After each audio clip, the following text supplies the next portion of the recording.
नमस्ते। आज हम बात करने वाले हैं भारत की एक ऐसी सरकारी स्कीम की जिसने चुपके से एक क्रांति ला दी है।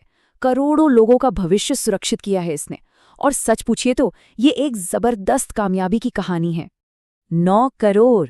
जी हाँ, ये कोई छोटा मोटा नंबर नहीं है, बिल्कुल नहीं। ये उन लोगों की संख्या है जो आज अटल पेंशन योजना का हिस्सा बन चुके हैं। 9 करोड़ से भी ज्यादा। तो सवाल ये उठता है कि आखिर एक सरकारी पेंशन स्कीम भारत की सबसे बड़ी सक्सेस स्टोरीज में से एक कैसे बन गई? ऐसा क्या है इसमें? चलिए इसी को जरा गहराई से समझते हैं। तो सबसे पहले बात करते हैं उस माइलस्टोन की, उस ऐतिहासिक उपलब्धि की जो हाल ही में इस योजना ने हासिल की है। और ये देखिए, ये कोई कही सुनी बात नहीं है। ये प्रेस इन्फॉर्मेशन ब्यूरो की ऑफिशियल हेडलाइन है। मतलब सरकार खुद मान रही है कि ये एक नया कीर्तिमान है, एक नया रिकॉर्ड सेट हुआ है। लेकिन यहाँ जो सबसे दिलचस्प बात है ना, वो है इसकी रफ्तार। सिर्फ पिछले फाइनेंशियल ईयर में एक साल में रिकॉर्ड 1.35 करोड़ नए लोग इससे जुड़े। इससे साफ पता चलता है कि इसकी पॉपुलैरिटी कितनी तेजी से बढ़ रही है। तो अब जाहिर है मन में ये सवाल आएगा कि भाई आखिर ये अटल पेंशन योजना है क्या चीज, और खास तौर पर ये बनाई किसके लिए गई है। देखिए, बिल्कुल आसान भाषा में समझें तो ये एक पेंशन स्कीम है जिसकी गारंटी खुद सरकार लेती है। और ये मुख्य रूप से हमारे देश के उन करोड़ों वर्कर्स के लिए है जो असंगठित क्षेत्र में हैं, मतलब जिनकी कोई रेगुलर नौकरी या पीएफ वगैरह नहीं होता। मकसद एक ही है, उनका बुढ़ापा सुरक्षित करना। पर रुकिए, ये सिर्फ एक पेंशन स्कीम नहीं है। असल में ये उससे कहीं ज्यादा है। इसे एक संपूर्ण सुरक्षा कवच कहना ज्यादा सही होगा, जो 3 लेवल्स पर प्रोटेक्शन देता है।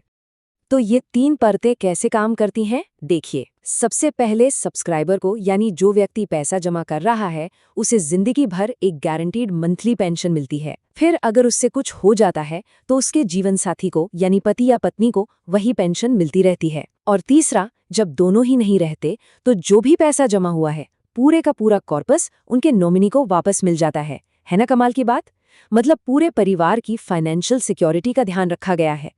तो चलिए अब ये देखते हैं कि कौन कौन इस स्कीम का फायदा उठा सकता है, और सबसे जरूरी बात कि जल्दी शुरू करने में क्या समझदारी है। देखिए, इसकी पात्रता यानी एलिजिबिलिटी के नियम बहुत ही सीधे हैं। कोई भी भारतीय नागरिक जिसकी उम्र 18 से 40 साल के बीच हो, जिसके पास एक सेविंग्स बैंक अकाउंट हो और जो इनकम टैक्स पेयर ना हो, वो इस योजना से जुड़ सकता है। बिल्कुल सिंपल। लेकिन एक सवाल जो सबके मन में आता है कि क्या उम्र से कोई फर्क पड़ता है? और इसका जवाब है हाँ, जमीन आसमान का फर्क पड़ता है। जरा इस टेबल पर एक नजर डालिए, ये सारा खेल साफ कर देगी। मान लीजिए किसी को 5,000 रुपये महीने की पेंशन चाहिए। अगर वो 18 साल की उम्र में शुरू करता है तो उसे हर महीने सिर्फ 210 रुपये जमा करने हैं। लेकिन अगर कोई 40 की उम्र में यही प्लान शुरू करता है तो उसी 5,000 की पेंशन के लिए उसे हर महीने 1,444 रुपये देने होंगे। फर्क देख रहे हैं? मतलब साफ है, जितनी देर करेंगे मंथली कंट्रीब्यूशन उतना ही ज्यादा बढ़ता जाएगा। इसीलिए कहते हैं जल्दी शुरू करने में ही असली समझदारी है। समय की ताकत का पूरा फायदा मिलता है। अच्छा, तो अब ये भी देख लेते हैं कि इस स्कीम से जुड़ने का प्रोसेस कितना आसान है। अप्लाई करने के लिए कई ऑप्शन दिए गए हैं। चाहें तो अपनी बैंक ब्रांच जाकर सीधा फॉर्म भर सकते हैं, या घर बैठे बैठे अपने बैंक की नेट बैंकिंग या मोबाइल ऐप से भी हो जाएगा। और तो और ENPS पोर्टल पर जाकर आधार के जरिए भी ऑनलाइन अप्लाई किया जा सकता है। प्रोसेस को जानबूझकर इतना सिंपल रखा गया है ताकि ज्यादा से ज्यादा लोग जुड़ सकें। तो अगर ये जानकारी काम की लगी हो तो आज़ाद डिजिटल को सब्सक्राइब करना मत भूलिएगा। और हाँ, इस बेल आइकॉन को भी दबा दें। इस विश्लेषण को अपने परिवार और दोस्तों के साथ जरूर शेयर करें। क्या पता किसके काम आ जाए और उन्हें भी इसका लाभ मिल सके। तो कुल मिलाकर बात यह है कि इस योजना का जो सबसे बड़ा वादा है वो है भविष्य की गारंटी, एक फाइनेंशियल शील्ड। देखिए, इसकी जो ऑफिशियल टैगलाइन है ना, वो अपने आप में सब कुछ कह देती है। APY का साथ है तो जीवन का सुरक्षा कवच साथ है। ये सिर्फ एक स्कीम नहीं है, ये वाकई में जिंदगी भर के लिए एक सुरक्षा कवच है।